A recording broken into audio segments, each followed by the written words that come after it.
Hei kamu, iya kamu, jangan lupa subscribe, like, komen, dan bunyikan loncengnya. Meow! Halo teman-teman yang masih hidup yang jauh di sana, kembali lagi bersama gue di podcast Isekai. Tamu misterius kita hari ini, ya tidak salah lagi, masih pejabat. Mungkin kalian benci, tapi kali ini yang gue undang tamu yang luar biasa, pejabat yang bisa menjaga marwah suatu daerah. Langsung saja kita panggil, ini dia, silakan masuk.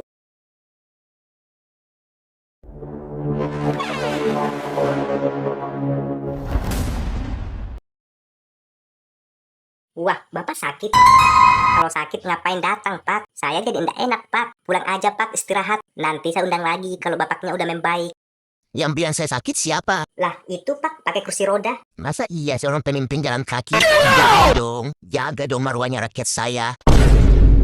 Yang harus dijaga mungkin arwah Bapak, takut lepas di tengah-tengah rakyat. Halo teman-teman, inilah dia tamu misterius kita hari ini. Dia adalah pemimpin pilihan kalian yang senantiasa menjaga marwah kalian, dan kalian. Seperti biasa, sebelum kita mulai, kita tanyakan kabar terlebih dahulu. Gimana kabarnya, Pak? Masa iya saya sakit? Jangan dong. Jaga dong marwahnya rakyat. Hah? Apa hubungannya, Pak? Menjaga marwah saya sama saja menjaga marwah rakyat. Ada hubungan istimewa antara saya dan rakyat saya. Saya akan mengetahui perasaan mereka ketika apa yang terjadi dengan saya. Misalnya saya hanya memakai kaos Verba 35. Itu benar-benar menyakiti perasaan mereka. Saya sungguh merasakan ketidaknyamanan masyarakat melihat saya hanya memakai kaos oblong Verba 35. Seakan marwah yang kita jaga bersama hilang begitu saja. Jaga bersama ya? Lu aja kali. Dari tadi Anda omongin marwah.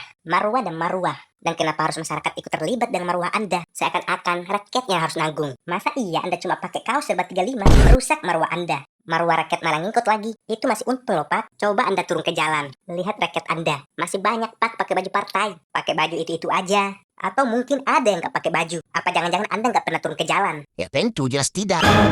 Masa iya pemimpin turun ke jalan? Jangan dong. Jaga dong marwah saya. Marwah kita bersama. Ini beneran nih, Anda dipilih langsung oleh masyarakat. Iya dong. Makanya saya harus benar-benar menjaga marwah demi rakyat. Selain marwah yang Anda jaga dengan luar biasanya itu, apa ada hal yang lain yang benar-benar bermanfaat untuk rakyat? Tentu ada, tapi yang nomor satu yang paling bermanfaat tetap menjaga marwah. Setelah itu yang lain, seperti saya mengajarkan dan mengembangkan keahlian terpendam dari masyarakat dengan satu bakat yang sama, baik itu ibu-ibu, bapak-bapak, anak di bawah umur sekalipun. Wah, luar biasa, saya tidak tahu tentang ini. Ternyata Anda punya program seperti itu. Ini demi rakyat, bakat yang terpendam harus dikembangkan. Kalau boleh tahu program seperti apa yang Anda kembangkan untuk rakyat? Racing, Racing. dengan jalan yang penuh lumpur, bagaikan permadaan kerbau yang bahkan bisa ditanam padi, membuat masyarakat saya jago racing. Kami memang beda-beda, tapi bakat kami sama. Jalan-jalan dong ke wilayah saya, biar kamu lihat sendiri keahlian rakyat saya dalam program pengembangan keahlian bakat terpendam atau bisa disebut rusak. Bagus ya programnya, benar-benar bakat yang dipaksakan. Sesuatu yang baik emang harus dipaksakan agar terbiasa di hari nanti. Sepertinya harapan teman-teman yang memimpikan fasilitas yang baik harus dikubur dulu. Kembangkanlah bakat kalian hingga terbiasa. Bakal rame lagi nih, Pak. Semakin banyak yang tahu, semakin terkenal program saya. Marwah saya ikut naik, dan marwah rakyat juga. Anda pernah tanya nggak ke masyarakat Anda? Apa mereka benar-benar setuju dengan program yang luar biasa ini? Kenapa harus bertanya? Sudah pasti mereka setuju. Yakin banget lu? Anda kok yakin banget? Kan saya dipilih oleh mereka. Otomatis apa yang saya lakukan, pasti masyarakat setuju. Ya juga ya, tapi kok bisa ya masyarakat bisa salah pilih kayak gini?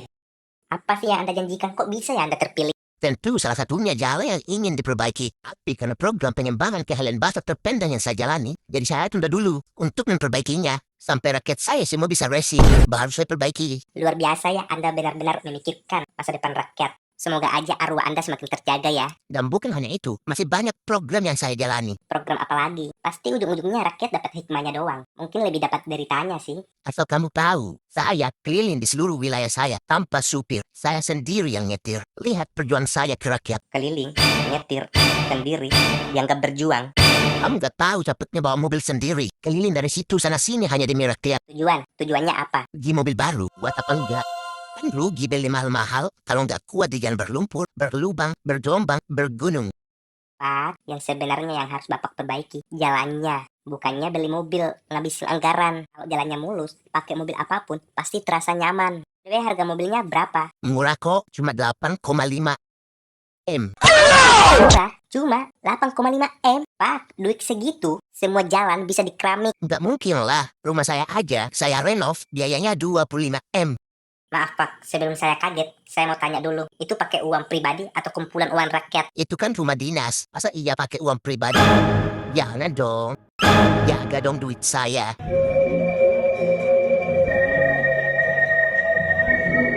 Pak, dengan sabar saya mengatakan, uang segitu bukan hanya keramik jalan lagi, tapi Anda tidak akan pernah nginjak tanah lagi. Saking lebarnya jalan, dengan uang segitu banyaknya kau pakai renov, Pak. Kan rumah dinas, nggak apa-apa kan? Itu kan milik rakyat juga.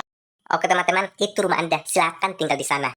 Lihat saja, rakyat Anda akan datang ke rumah Anda. Waduh, Oke teman-teman, sampai di sini saja podcast kita hari ini bersama dengan Taulah. Sebelum kita tutup, seperti biasa, kita akan mendengarkan kata-kata dari Cing. Oke Cing, kata-katanya. Menjaga maruah memang baik, tapi tahu diri, sadar diri, tahu malu jauh lebih baik. Paham?